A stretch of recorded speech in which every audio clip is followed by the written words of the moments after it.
নমস্কার। আমরা একটি ভয়েস নিয়ে আজকে আলোচনা করছি। ভয়েসটি খুব ইম্পর্টেন্ট। পরীক্ষা এখন সিএইচএসএল চলছে এবং কামিং যে পরীক্ষাগুলি আছে সেই পরীক্ষার জন্য এই ভয়েসটি ভেরি ভেরি ভেরি ইম্পর্টেন্ট আছে। It's a evergreen voice. আমরা দেখি ভয়েসটা কিভাবে করতে হবে এবং এই ভয়েস করতে গেলে তোমাকে একটা জিনিস জানতে হবে। সবার আগে যেটা জানতে হবে সেটা হচ্ছে টেন্স। টেন্স যদি তুমি জানতে পেরেছো তাহলে তোমার কোনো সমস্যা বা প্রবলেম হবার কথা নয়। এবং তোমাকে জানতে হবে ভয়েস করতে গেলে যে সাবজেক্ট আছে সেটা অবজেক্ট হবে, যেটা অবজেক্ট আছে সেটা সাবজেক্ট হবে, এবং যে মেন ভার্ব আছে মেন ভার্বে সবসময় তোমাকে কি করতে হবে না পাস্ট পার্টিসিপল অর্থাৎ V3 করতে হবে। তাহলে V3 করতে হবে। V3 আর কোথায় থাকে? V3 টেন্সে মাত্র 3টে জায়গায় থাকে, only 3 places: present perfect, past perfect and future perfect.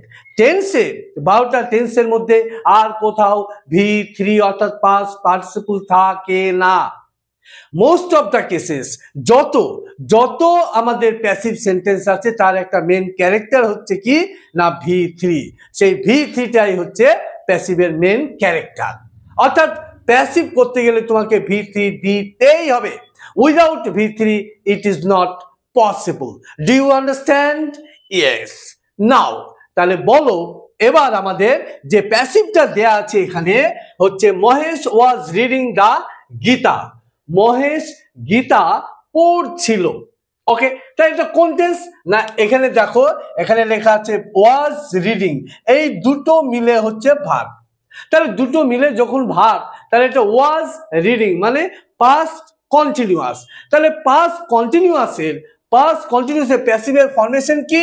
Past কন্টিনিউয়াসের প্যাসিভের formation হচ্ছে একটি ওয়াজ থাকবে, একটি ওয়্যার থাকবে, একটা বিং থাকবে প্লাস V3। আমরা কি বলেছিলাম? প্যাসিভের মেন ক্যারেক্টার হচ্ছে V3। আর দেখো এটা কি না ওয়াজ আর বিং, এটা হচ্ছে পাস্ট, এটা হচ্ছে কন্টিনিউয়াস। তাহলে আমরা ব্যাপারটা নিশ্চয়ই বুঝতে পেরেছি। এবার আমরা দেখি যে কোনটা ঠিক আর কোনটা ভুল। আমরা নিচের থেকে দেখি, আমরা কি বলেছিলাম? সাবজেক্ট অবজেক্ট হবে। এখানে দেখি সাবজেক্ট অবজেক্ট হয়েছে কিনা, অবজেক্ট সাবজেক্ট এসছে কিনা, মেন ভার্বের V3 হয়েছে কিনা, এবং যে টেন্সে আছে সেই টেন্স হয়েছে কিনা আমরা ভালো করে দেখে নিই। দেখো তাহলে এখানে কি আছে? সাবজেক্ট অবজেক্ট, এখানে গেছে অবজেক্ট গেছে, এখানে গীতা দা গীতা আছে। যেহেতু এটা একটা ধর্মগ্রন্থ, তার আগে বিশেষ ধর্মগ্রন্থ, তার আগে দি অর্থাৎ দা নেই। এখানে ওয়াজ বিং, এখানে কি হয়েছে না ওয়াজ বিং আছে, বিং আছে, V3 আছে, সবই ঠিক আছে, এখানে একটা দা নেই। For this reason this is wrong. Am I clear? Do you understand? Yes. Next আবার দেখো দা গীতা এসছে। গীতা কটা না একটা। এখানে কি আছে না wire. That is wrong. It is wrong. Am I clear? Yes. Now next, the Gita একটা was being V3 read by Moise. This is right. It's your answer. Am I clear? Right. And what about a Mohesh subject থেকে গেছে, that is wrong. এবার দেখো আমরা যেভাবে আলোচনা করলাম, সবার আগে তোমাকে জানতে হবে টেন্স জানতে পারলেই তুমি পেরে যাবে।